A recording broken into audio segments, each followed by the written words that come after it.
Alright, so it's time. We've dug the RX7 out, cleaned her off. It's been sitting too long, so it's time to pull my finger out and finish the thing. So, I own this car for 13 years now. I used to drift it competitively from about 2007 to about 2010. Then sort of got over it a bit and wanted to do something different. So instead of selling the car, I sold all the running gear out of it and basically just put it in storage for a while. And about 7 years after that, I thought, alright, it's time to rebuild it. So I've slowly been chipping away at it over the last few years. Started by getting a full cage done in it, tube front, new set of wheels, got it painted. The idea behind painting it first was just to get me motivated to finish it. If it looked cool, I was like, alright, sweet, we'll get it finished. But it didn't really turn out that way. Life took over a little bit. It's sort of time to get stuck into it. So yeah, it's time to just go full hammer and time in it and get it done. Alright, this is Logan. G'day, Logan guys. Boyce, he's my boy. He's behind the camera generally, making everything look cool. Yep. And Now it's time to ask some questions. yeah. Let's dig deep. Alright. So what is your intended purpose for the car? What's your goal? Not really into the competitive side of drifting. I've Yep. done that, and I'd rather just go out and have fun, have my car look sick rather than have it set up for competition. You know, a competition car is generally big grip, so they sit quite high. You can never really make them look the way you want them to, because one, they got to sit high to get grip out of them, generally, to fit big tyres, all that. That's just sort of not what I want to do. I don't want to be judged either. I just want to go out and have fun with my friends. So the idea here behind this car is just to basically build exactly how I wanted it. So that's probably like the main reason why it's taken so long, is because I didn't want to skimp out on certain parts and stuff because I couldn't afford it at the time or whatever. So I sort of just chipped away at it for years, and now I feel like, you know, I've got pretty much all the main parts, and we're pretty close to being able to just put it all together. So it's kind of like your dream, Oh, like a dream car. definitely. This is the one car that I will never sell. Any of my other cars, whatever, just I like them, but I'll sell them or move on to something else. But this car, I've just done too much with it, and I think majority of people know me because of this car as well, and I love it. You know, ever since like teenager, it was always my dream car to have, and this is my first drift car as well. So yeah, pretty attached to it. Surprising it's still alive. Yeah, well, I've never crashed it or done anything major with it, but yeah, it's a pretty immaculate shell. Like, it's never had a big hit, or there's no rust or anything silly. Like, it's mint, really. Being well looked after. Oh, you know, it's always been thrashed. Yeah. But yeah, I like myself to look good, but I'm definitely the first person to thrash it and, you know, ass drag it or whatever. Like, Yeah. just because it's got pretty paint, it don't mean I'm gonna wreck it, you know. So I'm all about it. Yeah, awesome. So explain a little bit more about these, what you got going on here, because So originally, when I sold all the running gear, I wanted to go like 20V turbo. It was sort of, at the time, that's just what the dream was. So yeah, but as time went on, and I basically a 4-rotor kit come up for sale, and I had the money at the time, and I was sort of like, whoa, yeah, let's do it. So basically, I just bought the kit, and the kit is basically just a crank, 2 center plates that have been modified to suit the through bolts, counterweights, So not too much, just a few bits. Okay, because basically everything else that's in the motor is all 13B stuff. So all your housings, all your rotors, front and rear plate, it's all 13B stuff. So basically the kit just sells you stuff that isn't genuine 13B stuff. So. Yep. And then what is this? So that's just me. That's just me just trying to be different once again. Like, Yeah. I don't want to do the norm. I want to be doing something different. Like, no one's done that. So, you know, I saw that the 13Bs were having the quad throttle bodies on them, which, you know, look pretty cool. And that's sort of more what this car's about. Like, I don't really care about peak power or whatever. If it looks mad, it sounds good, and I'm happy. So, obviously no one makes that. So, with some help with some friends and that, we basically made it from scratch. So, they're all basically individual throttle bodies. Yep. RHD throttle bodies, and yeah, we basically made a plate to house them all, a shaft to turn all the butterflies at the same time, and yeah, I think it's pretty cool. Okay, so it's kind of, in Japan, a lot of NA motors have individual throttle bodies as well, right? Yep. Do you get a bit of inspiration from them? Oh, definitely. Like, man, I love Japan, so if I could, I would definitely live there. I love the culture, I love everything about what they do. Yep. And obviously, you know, we go there regularly, so it's just an awesome place. Love it. Yep. But throttle body's just good for that induction noise. Okay. And this is just a case That's of what having it more sounds. has got to be better. So Yeah. I would go Okay. 8. Can't argue with that. So run an AFCO radiator, which is like a sprint car radiator basically. It's just the biggest sort of one I could fit, and I heard good results on them, and they're actually really good price, really cheap in comparison to like a PWR or something. Yep. So yeah, went with that. The oil coolers are basically the biggest ones I can fit in there, because with Rotary's massive thing is cooling, and cooling the oil is just as big a part as the radiator basically. So bigger the better really. So I do have like a thermostat for the oil as well, just to help on cold start and get everything up to running temperature. So that's something cool that I didn't really know about until I went searching for it. So yeah, thermostat for the radiator and the oil coolers. So yeah, that's cool. Years ago, had all the tube front done. Basically built this bash bar because yeah, it's got pre-paint, looks mad, whatever, but I ain't afraid to hit ya. So I'm making sure that I come out in front if I do. Yep. So yeah, we built this big Yeah, it's pretty bash beefy. bar, which is probably overkill, but And it bolts straight on, kind of yeah, thing? it just is removable. Yeah, it's removable, bolts on and off. Yep. Chopped off all the front end of the car just to simplify it and get rid of weight and whatever. Mm-hmm. A friend of mine, David Bergens, helped out a lot. So it now has an engine plate, which has some wings on it where the engine mounts hang off. Then a custom sump bolts to that. So I still run a wet sump. Dry sump was just another expense to me, and another belt and another pump and another tank, just more stuff that I don't think you really need. As long as your sump's deep enough, shouldn't be a problem. So to get that to happen, to get the motor set as low as possible, we actually lowered the whole K-frame itself. So it's an entirely new K-frame, but it's been lower than the factory one, and that meant that the steering rack as well was slightly lower. But yeah, it's nice and deep, and yeah, it should work fine. Okay. Are you gonna have a baffled sump and Yeah, everything? it's all baffled. All baffled. Yep. Yeah, it's all baffled and ready to go, Right. really. So that part of that was a big job in itself. Like, Yeah. just getting the ring that bolts to the bottom of the motor was hard. Like, it's the thing with these motors, they're not just something you can get at a dealership and buy. Like, everything is custom. Yep. So everything takes so long and so much money to make it happen. And like just the ring that goes around the sump, like basically the flange that bolts to the bottom of the motor, Mhm. nothing else was like $500. Right. And it's Yep. just like, I don't know, maybe 13 mil aluminium, and probably about 20 mil wide or something. Like, it's just a basic ring that runs around the motor. Okay. Just little things like that you don't really think of, and the money just adds up and adds up. Like, it's ridiculous. And the time too, right? Yeah. Yeah. And once again, that's just why things take so long, because it costs so much money. And generally, I just get frustrated with it and like dump a heap of money in it and don't really seem to progress so much. For example, like I could build a drift car, competitive sort of drift car, have fun in it, reliable, say for 10 grand.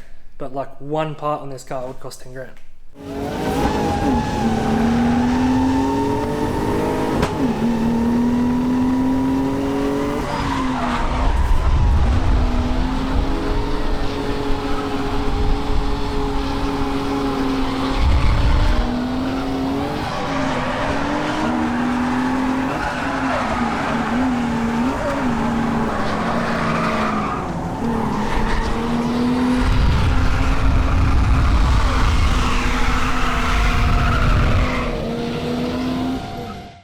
So like, you know what I mean? Like, so you can do that and then you sort of just get a bit frustrated and like, oh, I'll just buy another drift car and, you know, have that bit of fun.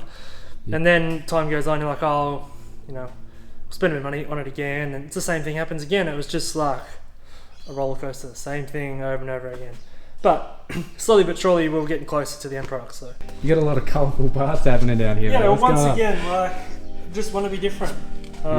Like the thing is murdered out, like, see, everything's black. So just want it to be one of those things where it's not what you expected, you know. So, and like, you can't see it once it's on the ground, you can't see any of the colour. So the idea is hopefully once it's on full lock, you'll see all the suspension components are all bright and colourful, and it's like, oh, didn't expect that. So Yeah. that's sort of the idea behind it, and I like it. So Yeah. so yeah, I painted all that stuff myself. Basically just sandblasted it all, painted it, put all new bushings and all that through it, and refurbished those coilovers. They're Mazda Speed 1s, and back in the day they were really good. They're more of like a street style coilovers, so a bit softer than your drift coilovers back then. And everyone back then just run real stiff suspension in drift cars and thought that was the way. But now people are running super soft springs, especially in the rear.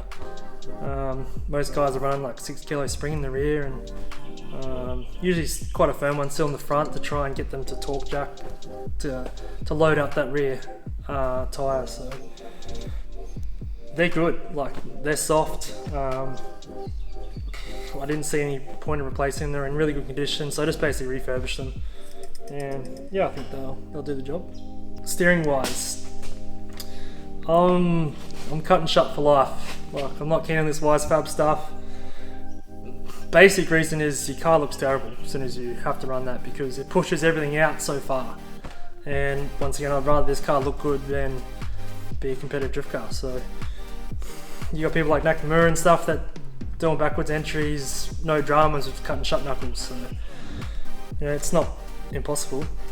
And all my other cars are basically cut and shut knuckles, and they're fine. So that's the way I've gone with this car, is just cut and shut knuckles. It's got rack spacers and different tie rods.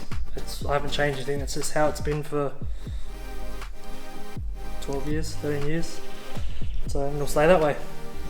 It's more than enough, and it can still look cool. So, and it's the same with, you know, like Mad Mike's MX-5. Like, they used to have Wisefab and stuff in it. And now that he's rebuilt it with the NA motor, he went back to the cut and shut knuckles for the exact same reason. You can't run big offset wheels and have it look cool, because everything sits out so much further with Wisefab. So yeah, so that's basically the reason. So we touched on the cooling side of things. There is a power steering cooler underneath the motor there. So I'm running Astra electric power steering pump, and it sits under the passenger side footwell. But yeah, they do get hot, so I run a small cooler for that. The cage is quite crazy. I've actually cut some of it out because it was just too much. There was more than that, was there? Yeah, there was another cross in it. So it was never a problem with me fitting it. Like, I'm 6'7", so people ask all the time, like, how do you fit in an FD? And the reality is, it's fine as long as you're not wearing a helmet. A street car, whatever's fine, just crank the seat back a little bit and it's no dramas. And before I never had a cage, so it was never an issue with the helmet. But now that I have a helmet and a cage, I had to actually cut the floor and lower it about 2-3 inches, I think. And that solved everything. And then once we did all that, I just hated the seating position. So I had to end up cutting one of the crosses out so I could move the seat back a little bit more, straighten my legs out. And yeah, I'm pretty happy where it is now.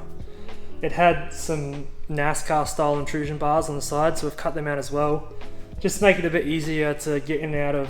And we're still going to have side intrusion bars, I'm just going to change the style. They just sat so high and it was so difficult to get in. And yeah, so we've cut out those top intrusion bars and cut out one of the crosses. There's still ample roll cage in there, so Definitely. It's just overkill. Yeah, not many people run the Larry bar? yeah, is that what it's called? Yeah.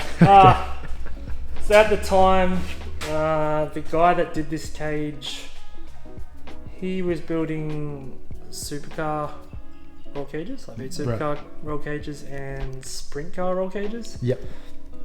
The cage is like unbelievably good. Like the welding on it is like flawless. Yeah, it's just super overkill. And at the time, it was basically a showpiece for him to show what he can, he's capable of. So yeah, that part of it is awesome. But it's just overkill basically. So yep, seemed like a good idea at the time, but reality is you don't need it. But looks cool. So I've always run equips on this car, but these are a different set to what I originally used to run. These are actually 19s, so again, something different. It's not common to run a 19, but once this thing's on the ground, it's quite high now because it's on the hoist, but once it's slammed, it looks really good. So they're 19 by 11s on the front and 19 by 13s on the back. And yeah, they're pretty big. But I have another full set of 8-inch equips as well, with the same offset. So I've got plenty of tyres, so always have equips on it. That's another thing I hated. Like, I only have had one set of equips, and you burn through those tyres and then you're putting on some rubbish wheels in the back. So yep, another full set. So yeah, I've got six skid rims now, which is good. Yeah, when we fully refurbished them, had them all powder coated and new bolts, and I painted the centers and stuff like that. Body kit wise, just some guards I got off eBay. The side skirts are Mazda Speed 1, but I've actually cut them to fit the rear over fenders. So yeah, they've been cut and sharp to make it work. I've got genuine Ganondorf mirrors. It's got some Mazda Speed rear pods as well. Paint wise is keeping with the camo theme.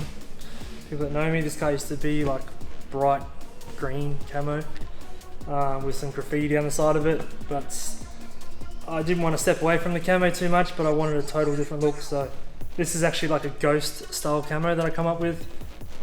Basically it's painted black and then dashes of white in certain patterns to change the color slightly. So in poor light, it just looks black.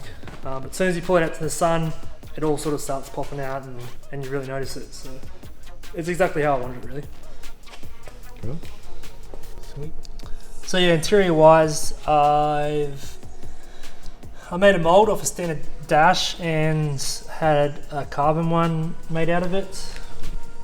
Steering wheel is from the States, carbon, something different, that's every day. Last time I went to Japan, we picked up some carbon door handles. I went through a couple of different styles of seats because seating position I didn't like. I bought some genuine brides, but they curled, like the backs of them curled out real far, which meant you had to sit quite far forward to get the seat to fit in the cage. So I ended up ditching them and going to these, which are a bit more upright. So more upright, which basically gives you more leg room. I'll get them retrimmed and to something I like. I've got an idea that I haven't seen before, so I'm going to do something with that soon. And so I've got the race pack dash in there. I think I'm going to stick with that style even though the new one's out, basically just because it fits the dash so much nicer. The new ones are quite square and I don't think it's going to suit it as well, and it'll do the job. So modified hydraulic handbrake. It used to be like a normal style one, but I've made it like a reverse action one now. Gearbox is a G-force. Yeah. And that's a carbon handle on that handbrake as well? Yeah. All carbon fibre? Yeah. Not just wrap? No, everything's real. I don't do anything wrapped. I've got heaps of carbon to go in this car yet too. Carbon door cards, splitters. I've got heaps of stuff I'm going to make up. So I've just got basically flat sheeting and I'll make it all myself. So. Are you trying to be as light as possible? It's not. It's looks. I love carbon, so yeah, as much as possible, really. Yeah. Okay. Yeah. We'll go up and you can have a look underneath.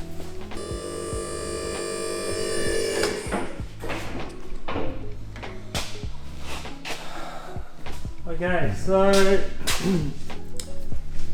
there's the power steering cooler we're talking about, the custom sump, which he did a really good job. That's that ring we were talking about that cost me $500, ridiculous. But just anyway. that, okay. Yeah, and so obviously a custom K-frame. Yep. Basically to lower everything. Use the standard mounting points here and basically chopped them off and capped them and then made this frame up, which is done by Mr. Bergen. The exhaust, it's pretty wild. So as you can see, 4 pipes. The idea behind running them so long is NA rotors seem to make better power the longer they are. So we've gone as long as we could. So it's where it merges into 2 and then goes through this muffler. That's a 4-inch pipe. Then it merges into 2 hot dogs, and then right at the end it merges back out to 4, just for the look of it. Yeah. Custom fuel tank that I made a few years ago. I know heat's massive with these things, so already planned ahead and made it so it's not going to heat the tank up too much. Fuel cooler is what this is for. I've had problems with rotaries boiling the fuel in my 86, so planned ahead once again, just did it. So it's got some cool mounts and stuff that Bergen's done. Fuel system wise, I'm running 2 Bosch 044s and it's a fuel filter, but it's like you can pull the cartridge out and clean it and stuff. So yeah, same thing, painted all the rear arms. I've got adjustable stuff everywhere now. Refurbished the recoilovers. Are you going to run E85 or 98? Yeah, I'll run E85, mainly just for the cooling purposes of it. Yeah. The intake temperatures are so much lower with it. Like I've had my intakes frost up on my 86 just because changing to E85. So that is one advantage. It keeps the engine a bit cooler, and in the process probably makes a little bit more power too. NA stuff, it doesn't really make much of a difference. You know, a bit in torque, but yeah, don't expect huge gains from it. But yeah, it's pros and cons to it. But diff wise, originally I was just going to run the standard diff at the start just to try and get the diff ratios right, because this gearbox is a 4-speed. Didn't really know what diff ratios I was going to need, so since then I've got a bit more information, figured out roughly what I need. So yeah, I've ordered that Winter's quick change diff from RTS in the States, so that's on its way. So once we get that, then we're gonna have to make a new rear subframe and axles and yeah, the joys. What is the benefit of that? Like, what is the quick change? The benefit of quick change for this car really is being a 4-speed. I'm really gonna have to pick the right diff ratio to suit the track. So you might find a certain corner on a certain track, you know, it's hanging off limiter, but the next gear is, you know, is too low for it. So you're gonna change your diff ratios in 15 minutes with it basically. It's got about 10 or 12 bolts in the back of it. You pull them off, you can flip the gears on top of each other, which changes the ratio, or you can put an entirely new set in to change it drastically, sort of thing. So just makes things real easy, and they guarantee that diff for like 800 horsepower, so we should be good. And you said 4-speed gearbox? Yeah, it's just a NASCAR gearbox basically. So Yeah. at the time, once again, I bought that as a package, so it was already to suit an FD Rx7, so it already come with a clutch and a flywheel, and the master cylinder suit. It's just easy. Yeah. So that was quite a big expense as well, but it was just convenient and ready to go, so I grabbed that, which is good. So I have brand new direct clutch, twin plate, like light flywheel.